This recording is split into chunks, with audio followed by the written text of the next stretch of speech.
Kinikilig ka ba kapag super selos yung partner mo? Yung tipong kumakaarte siya, lahat ng tao may gusto sa'yo. Para bang ikaw yung nakaka-breathless. Cute siguro yan sa simula, pero kapag sobra na yung bakod, baka control na yan. Ang controlling behavior, unti-unti nangyayari, kaya minsan, di mo kagad mapapansin. Maisip mo lang, siguro, bad day at the office. Kaso kung araw-araw, bad day at the office, baka nakaka-bad trip na yan. So ano ba ang itsura ng controlling behavior? Andyan yung isolation, kung saan pinipilit ka niyang ilayo yung loob mo sa mga magulang mo, sa family mo, kaya sa mga friends mo. Yung nagtatanim siya sa isip mo ng duda. Andyan din yung sobrang selos. Halimbawa, dadating siya sa office mo, may daladalang cake. Hi darling, I brought you cake. Pero babantayan ka niya na buong araw. Tapos pipintasan niya lahat yung mga office mates mo.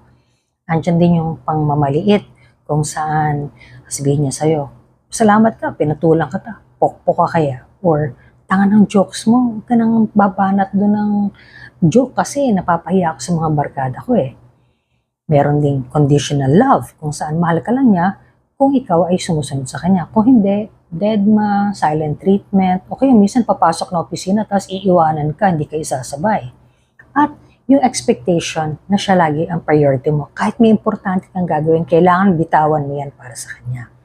Kung nangyayari man ito, once or twice, minsan talaga may lapse of judgment. Ang kailangan nating bantayan ay yung matic na to or pattern kasi mahirap maipit sa ganyan. After all, ano pa ba ang saysay ng isang relasyon kung wala itong love at respect? Kung ang partner mo ay may personal issues, kaya siya may controlling behavior, hindi mo lugar na gamutin yan. Siya dapat ang umasikaso niyan. Ang responsibilidad mo ay sa sarili mo upang ikaw ay maging malaya, masaya, para ikaw ay tunay na sumakses.